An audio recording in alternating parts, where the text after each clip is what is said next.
Donc je lis ce passage. Ainsi donc, puisque par la bonté de Dieu nous avons ce ministère, nous ne perdons pas courage.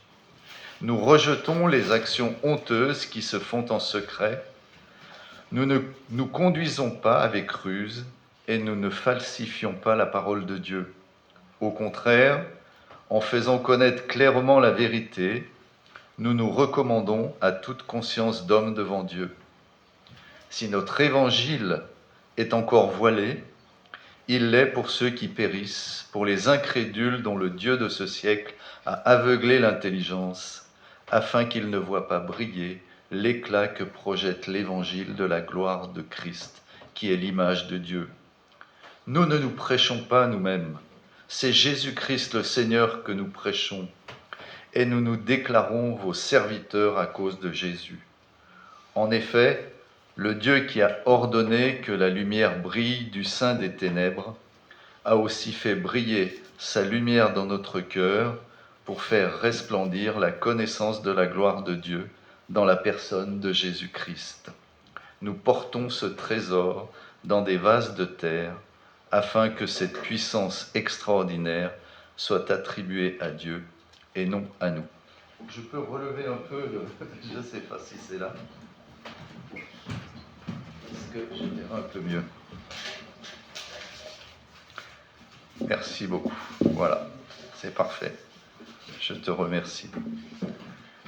Alors, j'ai intitulé ma prédication avec ce titre, Le voile, le vase et le trésor. Ça fait un peu comme une fable de La Fontaine, mais rassurez-vous, je ne viens pas vous raconter des fables, au moins j'espère. Le voile. Si notre évangile est encore voilé, il est voilé pour les incrédules dont le Dieu de ce monde a aveuglé l'intelligence. L'évangile brille dans ce monde, mais les hommes ne le voient pas. Beaucoup ne le voient pas. Alors je vais vous dire que ce n'est pas l'évangile qui est voilé. Je ne viens pas contester la parole de Dieu. Mais c'est un langage d'apparence. Ce n'est pas l'évangile qui est voilé, c'est l'intelligence de l'homme qui est voilée. C'est comme quand il y a du brouillard, il n'y en a peut-être pas chez vous, mais dans ma Bresse, il y en a beaucoup. Quand il y a du brouillard, on dit parfois le soleil est voilé. Mais le brouillard, il n'est pas autour du soleil, il est autour de nous. L'humanité a été recouverte d'un voile. Quel est ce voile? Celui de l'incrédulité. Qui a posé ce voile? Le Dieu de ce siècle, Satan, le père du mensonge. Quand a-t-il posé ce voile? Dès le début de l'humanité, Genèse 3. Comment a-t-il posé ce voile?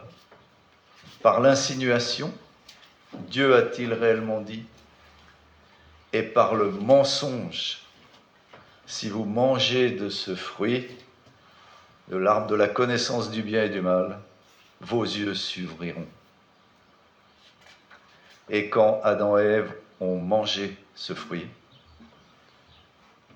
leurs yeux ne se sont pas ouverts.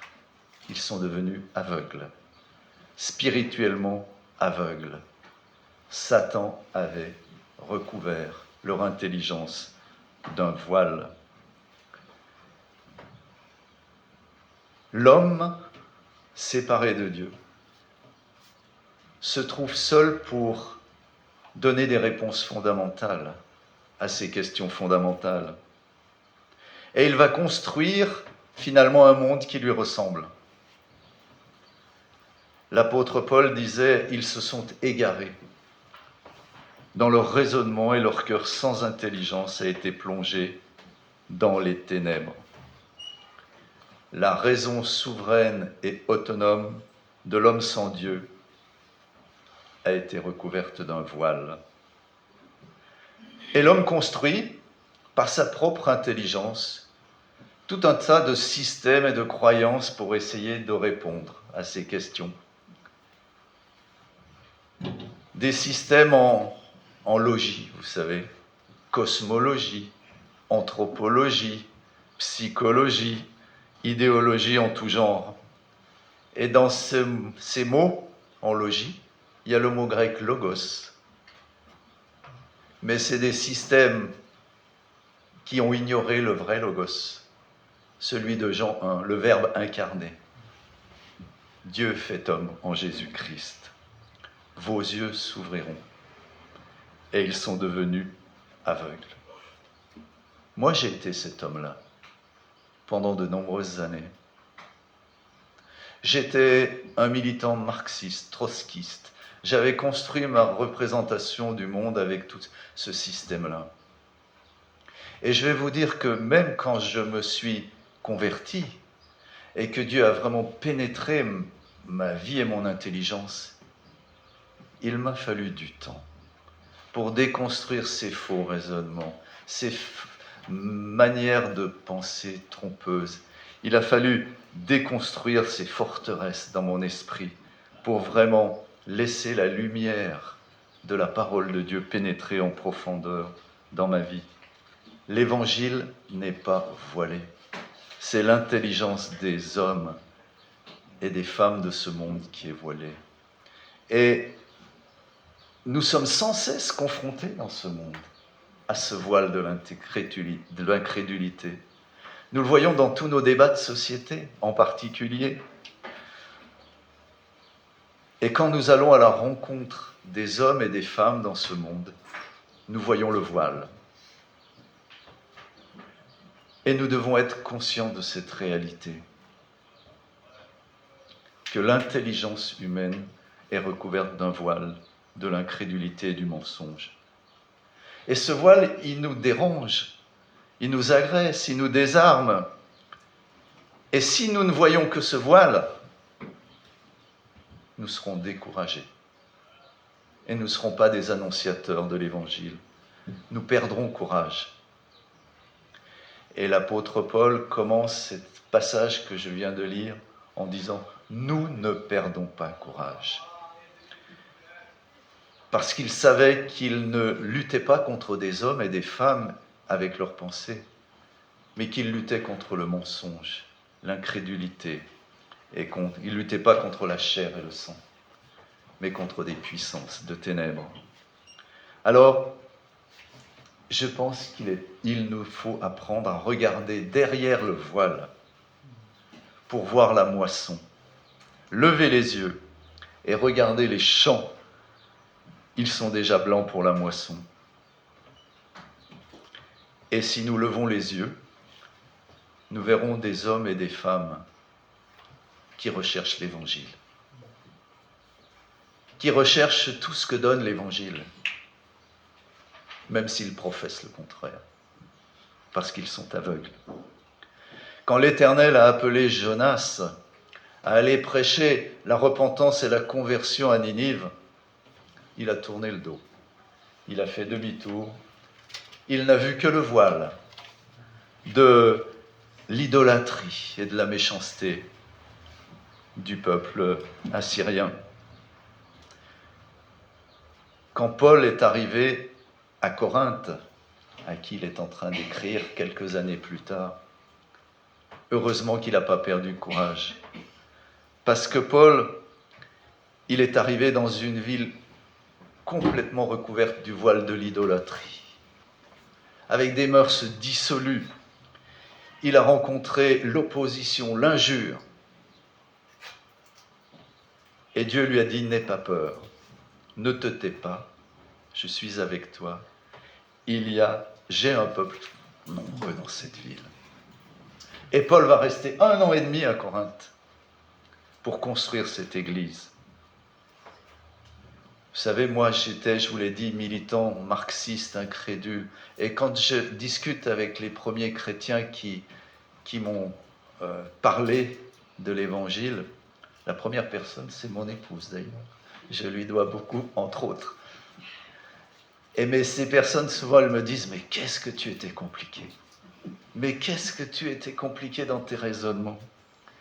Mais ils ont parlé, annoncé l'Évangile, parce qu'ils ont regardé ce que Dieu pouvait faire au travers du voile de l'incrédulité qui complètement m'entourait. Nous devons regarder le voile, mais nous devons aussi regarder la moisson derrière le voile, mais nous devons aussi regarder derrière le voile pour voir les personnes avec le regard de Jésus. Jésus parcourait toutes les villes et les villages. Il enseignait dans les synagogues, proclamait la bonne nouvelle du royaume et guérissait toute maladie et toute infirmité. À la vue des foules, il fut rempli de compassion pour elles, car elles étaient blessées et abattues, comme des brebis qui n'ont pas de berger. Nous vivons dans les mêmes villes et les mêmes villages que Jésus. Pas tout à fait. Beaucoup de choses ont changé historiquement et géographiquement, mais nous pouvons voir les mêmes hommes et les mêmes femmes que Jésus voyait, sans direction, blessés, trompés, amputés finalement de l'essentiel.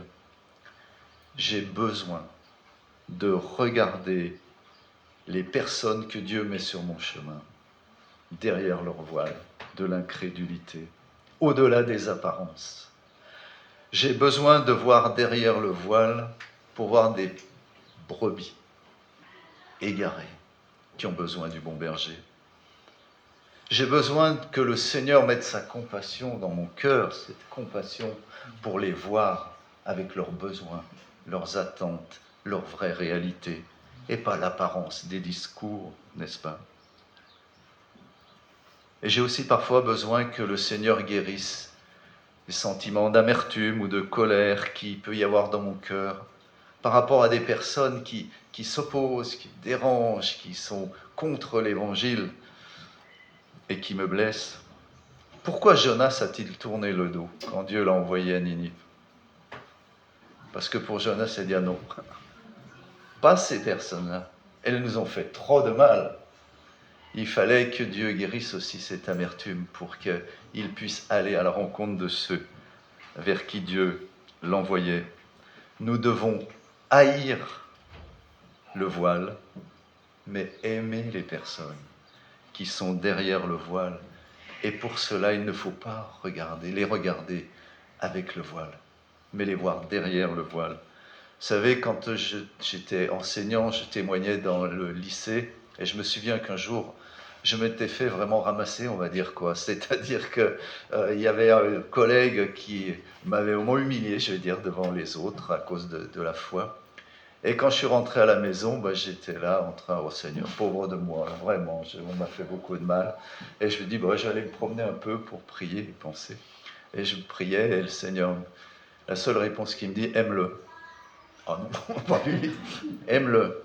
Ah non, non. Et j'ai eu ces paroles, aime-le et réjouis-toi. Parce que heureux serez-vous lorsqu'on vous outragera. C'est parce que nous portons cette réalité que nous pouvons recevoir aussi ces blessures, mais nous devons voir les personnes avec l'amour et la compassion du Seigneur derrière le voile. Et ça, c'est l'œuvre du Saint-Esprit. On est bien impuissant pour le faire, n'est-ce pas? Vous savez, mais la compassion ne suffit pas. Parce que l'amour sans la vérité est impuissant. Ce n'est pas notre compassion qui va se faire lever le voile qui entoure nos contemporains. Ce n'est pas la compassion, c'est l'Évangile. Et nous avons besoin de comprendre que Jésus est venu pour annoncer la bonne nouvelle aux pauvres, guérir ceux qui ont le cœur brisé, proclamer aux prisonniers la délivrance, aux aveugles le recouvrement de la vue, pour renvoyer libres les opprimés, pour proclamer une année de grâce du Seigneur. Nous apportons aux hommes et aux femmes de ce monde ce dont ils ont le plus besoin.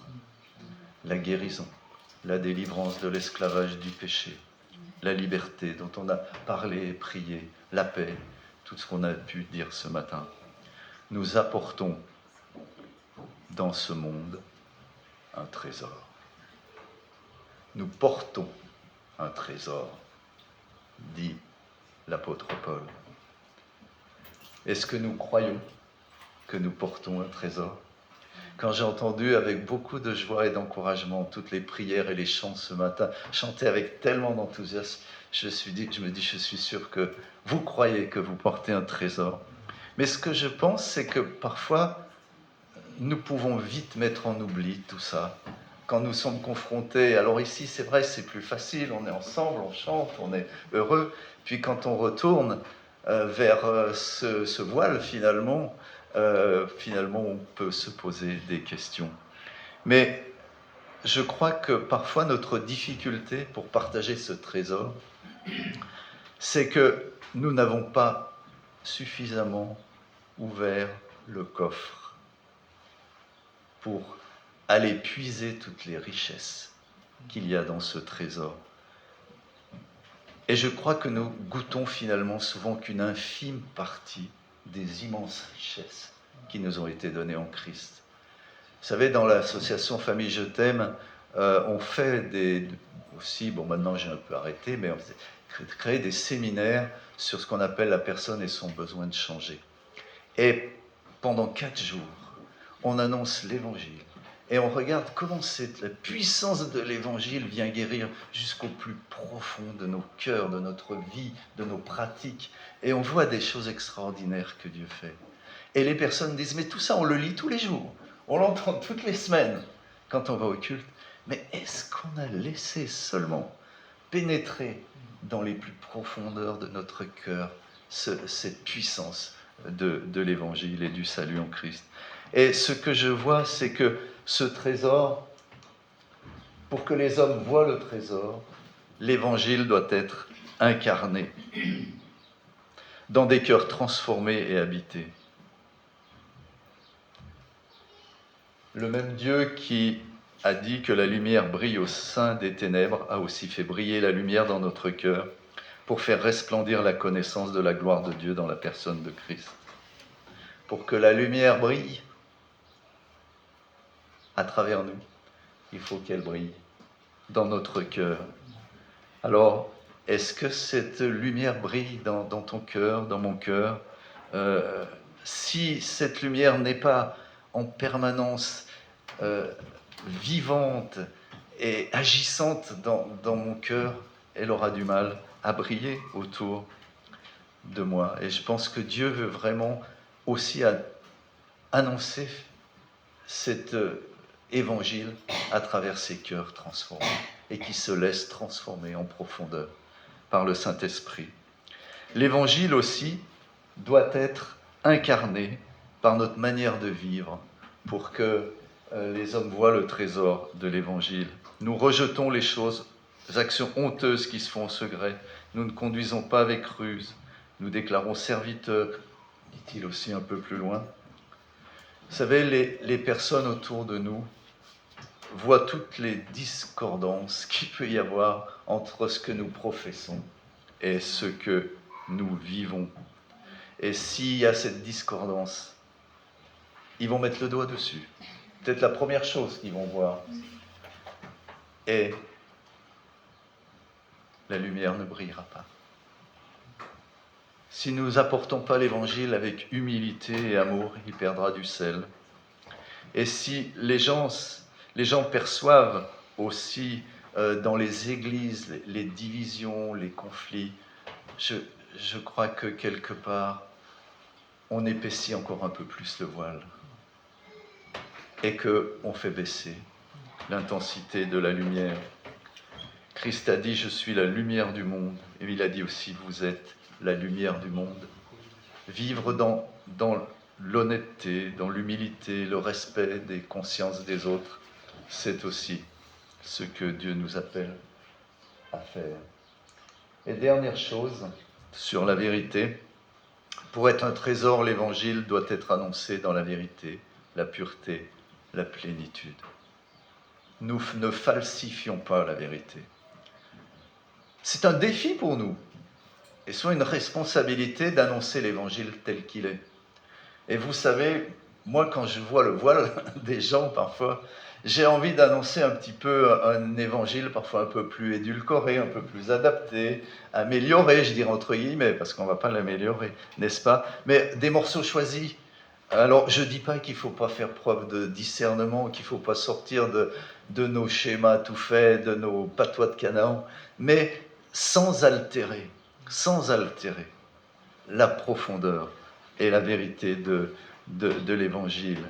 Nous ne nous prêchons pas du même, dit Paul. On n'annonce pas quelque chose qui vient de nous. Et vous savez, quand Paul est arrivé, il écrit aux Corinthiens, toujours ces mêmes à qui je commente le texte là, il leur dit, je ne suis pas arrivé chez vous comme ça, je vais estimer devoir vous apporter autre chose que Jésus-Christ crucifié. C'est la croix, le cœur de l'Évangile. Mais ce n'est pas facile de prêcher la croix et le péché dans ce monde. Mais je pense où, plus qu'à la croix, se manifeste l'amour de Dieu. C'est facile de prêcher l'amour de Dieu, mais prêcher la croix, c'est plus difficile. Pourtant, c'est le cœur de l'Évangile. En faisant connaître clairement la vérité, nous nous adressons à toute conscience d'homme.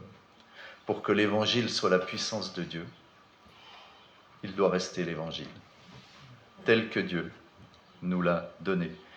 Et ce n'est pas en baissant la lumière que cette lumière va percer le voile et les ténèbres, n'est-ce pas? Il y a un voile, il y a un trésor, mais où Dieu a-t-il choisi de mettre ce trésor?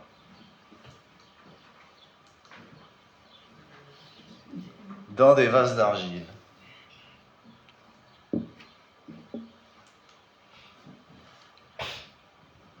Pourquoi?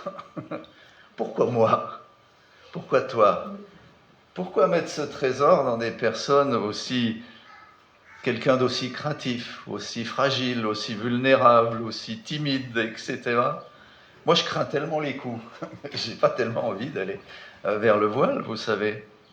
Et si je me regarde moi, je ne vois plus. Et si je regarde que le vase d'argile, je ne vois plus le trésor. Je tourne le dos. Je fais comme Jonas, en quelque sorte.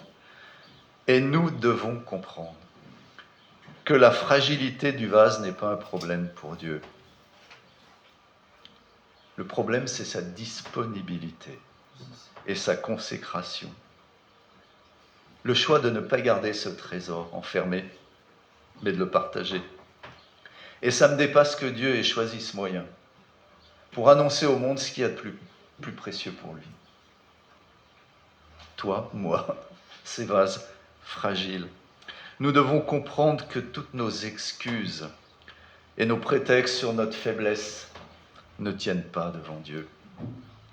Nous devons comprendre que le vase d'argile avec sa fragilité, et je dis bien avec sa fragilité, c'est l'extraordinaire moyen que Dieu a choisi pour se faire connaître au monde et pour faire briller la lumière. Pour quelle raison? Pour que la gloire ne soit pas à nous, mais que la gloire soit à Dieu. Nous devons comprendre que nos limites, je ne dis pas nos péchés, mais nos limites, que nous voyons si facilement dans notre vie, que nos limites sont une grâce que Dieu nous donne pour nous empêcher de lui voler sa gloire. Et c'est une grâce que Dieu nous donne pour que nous puissions dépendre de lui et dépendre les uns des autres et nous rendre serviteurs les uns des autres. Moi, j'ai un fils qui a traversé une période très difficile, qui a fait un burn-out et qui était au service du Seigneur. Et je ne reconnaissais plus mon fils pendant un an, tellement Dieu travaillait dans les profondeurs de sa vie. Et à la sortie, j'ai pu parler avec lui et il m'a dit une chose que j'ai trouvée extraordinaire. J'ai compris que mes limites sont une grâce de Dieu. Et ça m'évite de compter sur mon orgueil, sur tout ça. Je ne peux compter que sur Dieu seul. La faiblesse de l'homme, ce n'est pas un problème pour Dieu. La faiblesse de l'homme, c'est le canal de la grâce de Dieu pour ce monde. Dieu agit de façon extraordinaire à travers des gens très ordinaires. Paul a dû apprendre ça dans son ministère. Il voyait son écharde, il voyait que le vase d'argile, et mon écharde, ça me gêne. Et Dieu lui a dit, tu sais, ma grâce te suffit, ma puissance s'accomplit dans ta faiblesse. C'est ce qui fait la beauté du vase. C'est pas son aspect extérieur, son ornement, sa décoration. C'est ce qu'il contient. Et je dis que ces vases, parfois que nous sommes abîmés par la vie, blessés par notre histoire, plein de choses sont venues créer des brèches, des failles dans ces vases que nous sommes. Et si Dieu voulait que ce soit par ces failles, ces fentes de nos vies abîmées, parfois brisées, il faudra sortir la lumière, comme ici. Et je crois que ça, c'est une grande réalité que nous pouvons aussi saisir et comprendre. Alors voilà ce que je voulais vous laisser.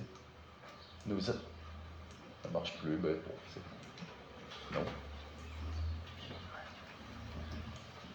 Voilà, je vous laisse avec ce titre, le voile, le vase et le trésor. Nous apportons un trésor aux personnes de ce monde. Et il y a un voile d'incrédulité sur les personnes de ce monde.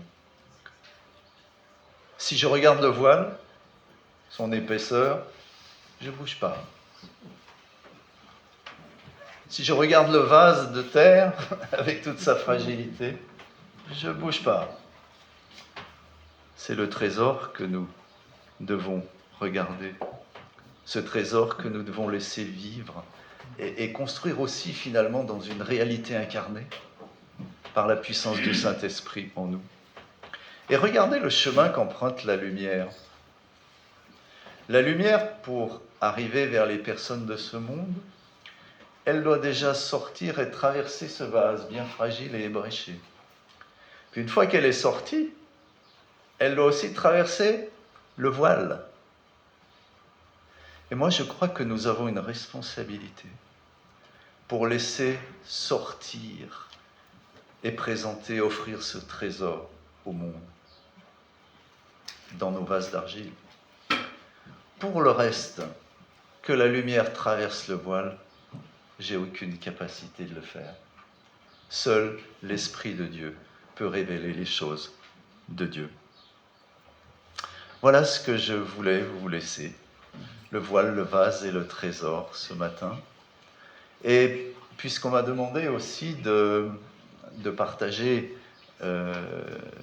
d'introduire la Sainte Seine avec vous, je vais finalement reprendre une partie du texte sur lequel j'ai prêché pour l'introduire.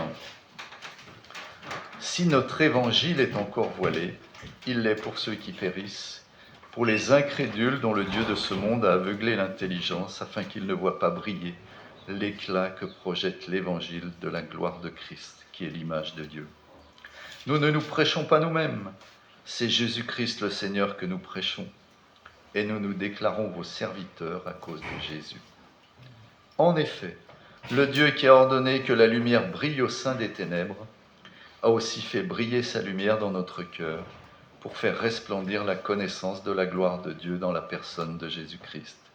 Nous portons ce trésor dans des vases de terre afin que cette puissance extraordinaire soit attribuée à Dieu et non à nous.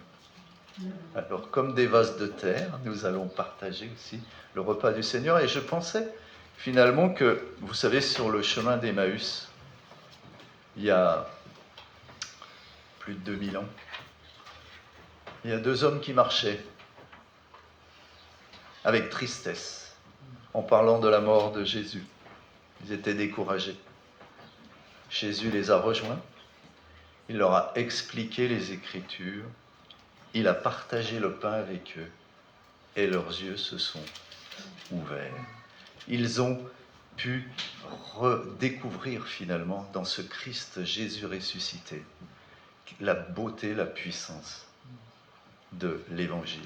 Alors je crois que quand on partage le pain et le vin, si Dieu nous a laissé ce signe-là, c'est pour un certain nombre de raisons, mais entre autres, pour que nous puissions ancrer toute notre vie, mettre toutes nos pensées dans la puissance et la beauté, le trésor de ce salut qui nous a été donné dans la mort de Jésus pour nos péchés et dans sa résurrection pour nous donner la vie nouvelle en lui.